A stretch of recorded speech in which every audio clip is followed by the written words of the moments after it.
Hi, welcome to Windows to Mac, the sequel. This is our follow-up session from last year's accidental Mac admin session at JUNC 2020. My name is Jennifer Nealand. I'm the Greenlee School of Journalism and Communications IT person. And with me is Christopher Sweet.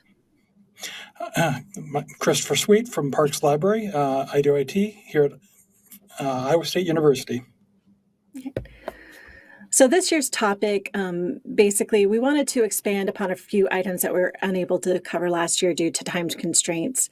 We'll be covering a little bit of the following topics. We've got some basic user security information, including passcode and password policies. We also have some information about how to provide your users with some temporary admin access.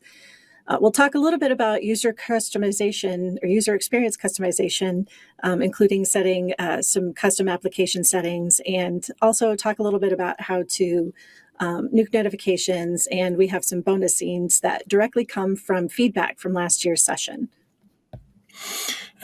As always, there are multiple ways to complete the same task, especially in Windows. As we're recording the session in early August, several months before JUNC 2021, changes in the JSS and macOS may and are likely to occur. Mm-hmm. So Chris is up first. So we will start with something of great importance: user security. More exactly, password and passcode policies. On the GPO side, it's the password policy.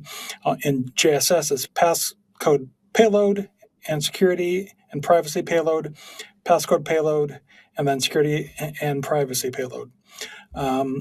So, as a gentle reminder, the purpose of this presentation isn't necessarily to show Jamf admins how to do things with GPOs, but more to serve as a refresher or reminder as to what and where things are for Windows admins. Jamf admins certainly can work their way backward from what is shown, but what may be shown is in no way meant to be comprehensive. So here we're in the computer configuration, policies, Windows settings, security settings, and then password policy. As an example, in these examples, we're showing how we have implemented the GPOs. As noted before, there are multiple ways to achieve the same results. On the GPO side, first things first, the setting of password must meet complexity requirements is enabled. This resides in computers, policy, Windows settings, security, account policies, and then password policy. Without this set, none of the other settings are enabled. Once the complexity setting has been enabled, we see that the other password settings that are found on the GPO password policy page, password history, password age, and password length. The next two settings are located in security options.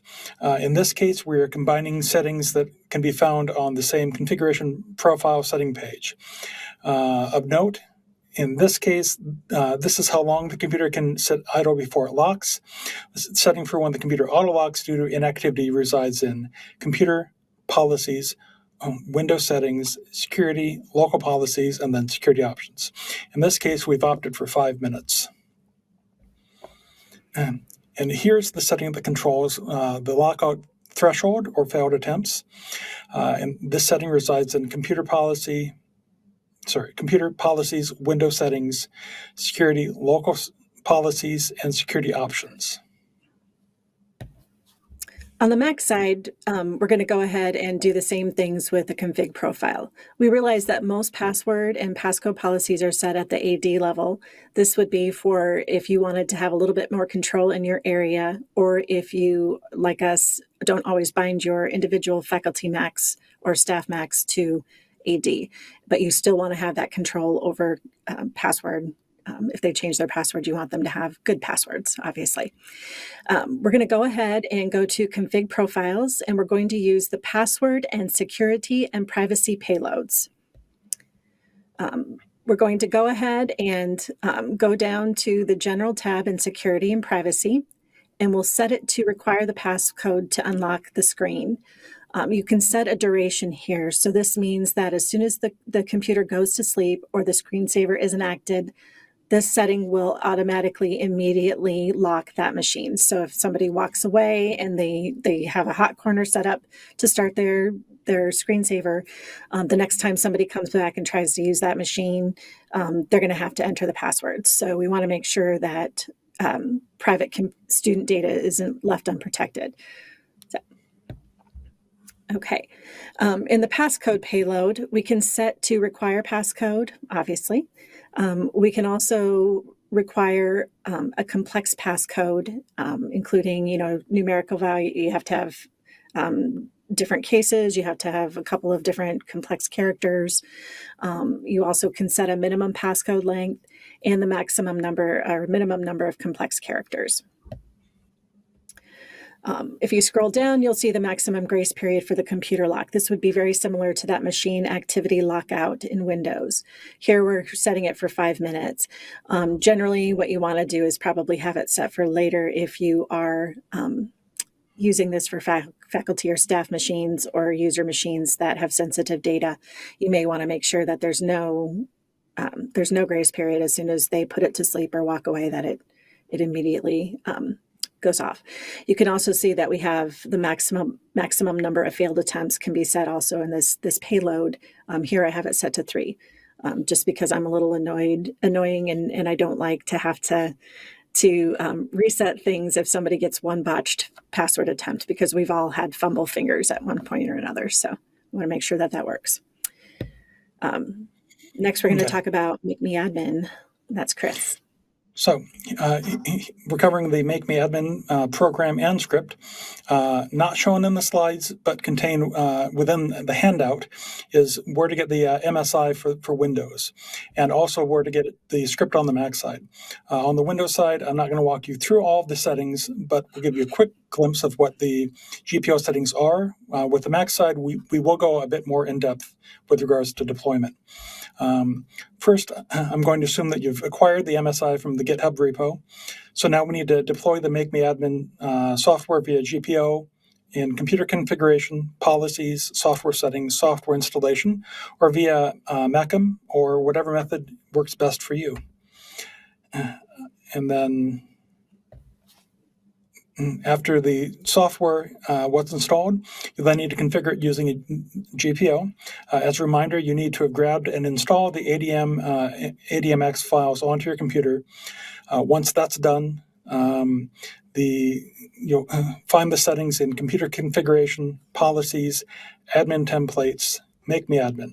And to repeat, I'm not going to dive into the settings necessarily of Make Me Admin on the Windows side. So that's not exactly what we're trying to show here. But note the admin rights timeout, the remove admin rights on logout, and the allow security IDs both local and remote. I'm going to go ahead, and I realize that we forgot to introduce exactly what we're talking about. We're using Make Me Admin to provide 10 minutes of admin access to our users. Our users generally, by default, are standard users on all machines. They can get permanent admin access by filling out a form, and they have a lot of caveats to that. But this basically was what we used, especially during lockdown, to make sure that we could get our users up and running and not have to, if you're in the building, they can run downstairs and you can enter an admin password for something if needed. If people are isolated and quarantining, you can't really do that. So what we did was we set up some mechanisms so that people could have temporary admin access to do those things like install a home printer, update software, especially Zoom, update WebEx if it was outside of the time when we had our packages ready to go and deployed for updates. So we wanted to make sure that we had a method to do this. On the Mac side, I'm using a script from JAMF that's called Make Me an Admin. To create a script in JAMF, you need to have full JSS access. You'll go ahead and go to the computer management section, click the icon in the top that looks like a gear, top right, and then click Scripts. Here you'll see a list of all of the scripts that are currently available on your JSS. You'll note that nothing's really separated out by sites, so we have a naming convention that we use in order to keep things straight. So I'm going to go ahead and pretend that this is a brand new script that I'm uploading. So I'll click the new button up in the upper right-hand corner. Go ahead and we're going to give it a display name, and we'll choose a category for the script. This should be something that you can see. And then we're going to add any information or notes that we need. In the information, I like to tell exactly what the script is doing. And it says that it grants the current user admin rights for 10 minutes and then revokes that access at the end. In the notes, I have the URL of the GitHub repository for JAMF, and the script there is called Make Me an Admin. Once I have those settings set, I'm going to go to the script tab, and I'm going to open up whatever editor I created the script, whatever text file I have my script in, and I'll copy and paste into the script editor. You can actually compose directly in the editor. There's a whole lot of stuff that you can do there. This is something I do to make sure that I'm not accidentally making something available that I'm not ready for people to use. So I want to do all of my testing offline before I bring it onto the JSS and start deploying. You'll also see tabs for options and limitations. I'm not going to cover that right now, but if you have parameters in your script, that's where you would set those. So this script basically gives admin rights to elevates the current user to admin for 10 minutes and then revokes it after 10 minutes. The good thing about this script is that even if you reboot the computer, that doesn't stop the timer. Those admin rights will persist after a reboot. We use this in conjunction with auditing. We want to make sure that users are aware that we will check and see what they did, and then there will be consequences if it's used inappropriately. Now, to assign this script to people, and to deploy it, we need to create a policy.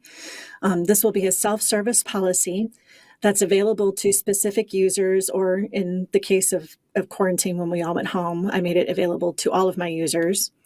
I want to make sure that I have a good display name that tells what the script does a little bit, give it a category.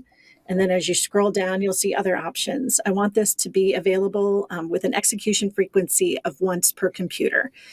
People are allowed one grace period time to use this, and then they have to request access again through email. So if they're setting something up and it's in the middle of the night, they can usually just go, if they haven't used it before, they can go into self-service and click that and hopefully get Zoom updated or whatever it is they need to update. But they have to tell me if they need it again. Again, this is audited periodically, and abuse does result in loss of privileges. So if they use this to install, I don't even know, like Fortnite or something, I don't even know. I think that's just a mobile game, but I'm old, so what do I know? Then we can definitely revoke those privileges and remove the offending app or setting. Okay, oops, I wanted to go. After you set the scope of the policy, then you want to go to the self-service tab and click Make the policy available in self-service, and you want to force the users to view the description as well. So you can put all your little reminders and threats, casual threats in the description, letting them know when this is appropriate to use and how they can get access. So I also tell users, make sure that they're actually at the credentials dialog box for whatever they're trying to do that requires admin access. Make sure they have that window open and then run the policy so that they don't accidentally run out of time because something takes longer to install than they think it's going to. So always a good idea. Okay. Next up, we're going to talk about user experience configuration. We're going to talk about how to do some app customization. We're just going to use an example for this. We're not going to go into too much depth, but we're going to show you what's available. So here we are dealing with Chrome settings. Chrome has a slew of things you can tweak and configure via GPO. What we use most of the library is the homepage URL. So that's what we're showing here. The Chrome bundle can be downloaded through the link shown above and in the handout. This will contain the Chrome ADMX files, and you need to have installed those files in the correct Windows folder for it to show up in the Group Policy Management Console. That folder location within the Group Policy Management Console would be Computer Configuration, Policies, Templates, Google Chrome. And then once you've done that, go ahead and enable it and set your homepage URL. On the Mac side, we're going to use a configuration profile again. We'll want to go ahead and create a new one and label it with a descriptive name. We may have mentioned before, and we definitely mentioned this in our last session last year. It's a really good practice to make sure that your config profiles are as granular as possible. If you have a giant config profile with everything in it, when you need to go back and make changes, that can actually cause issues. What did I change where? If you've got a few that are pretty big, it becomes really complex to try to make any changes and make any updates. So here I've named this one JUNC 2021 Custom Application Chrome Settings. Go ahead and put your description in, set the homepage to, for Chrome, set it a category, and have it install automatically at the computer level. This is really good, especially if you have lab machines that you want to make sure everybody gets the same homepage. Next, we're going to go down to the Application and Custom Settings payload, and we're going to click on External Applications. We need to first set the preference domain. It seems a little bit weird, but you have to set this before the other options appear. Our preference domain for Chrome is com.google.chrome.com. Next, we want to make sure that we have custom schema selected. And then you'll see a button that's labeled Add Schema. So if you click that, you get a window where you can enter your JSON schema. So here it's setting the home page to info or library.istate.edu. It's actually lib.istate.edu. I can't really read that because I'm old. And then this will set any new home page, new window goes to this home page, and any tab goes to this home page as well. Once you click Save, you'll see that your options change to edit schema and remove schema, and then you can kind of do a little bit of a preview. Next up, we're going to talk about notification nuking. Everybody hates notifications, so I'm going to go ahead and let Chris cover this whole entire topic by himself because he's the master. So go ahead. Yeah. Okay, so covering notification nuking on the GPO side, it's user configuration this time. And on the JSS side, it's configuration profiles and notifications. In Windows, the GPO for nuking the notifications is found at the above path, user notifications, policies, start menu, and taskbar notifications. You would have configured the turn off toast notifications by clicking enabled, and poof, no more notifications pop up.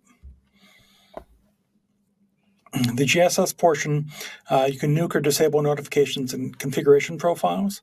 The app name, when you start to type in that, it will offer suggestions. If you choose one of the suggestions, it autofills the bundle ID. Otherwise, you can enter the app name, such as Adobe, which will then show at the bottom in blue with a plus next to it.